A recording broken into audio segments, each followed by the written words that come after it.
যেদিন থেকে বাজারে পাকা আম পাওয়া যাচ্ছে সেদিন থেকে আমার আম প্রেমিক ছেলের সকালের খাবারে প্রতিদিন আম, ছাতু, কলা আর দুধ দিয়ে মিক্স একটা ব্রেকফাস্ট বানিয়ে দিতেই হবে।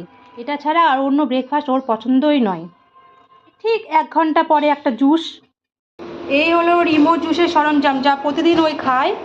বিটরুট, আপেল, শসা, আমলা আর লেবু দিয়ে এখন জুস হবে বাবা আর ছেলের জন্য। এই রিমোট জুস ঢালছি, হবে? হ্যাঁ, রিমোর নতুন গ্লাস মেলা থেকে কালকে কিনে নিয়ে এসছে পছন্দ করে।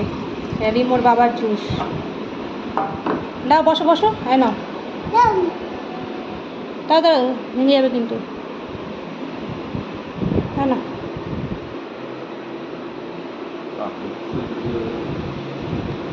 কেমন লাগছে? পড়ে যাবে তো ওরম করলে। খাও, কেমন লাগছে? ভালোই তো লাগছে, খেয়ে খেয়ে ফসা হয়ে যাচ্ছে তো।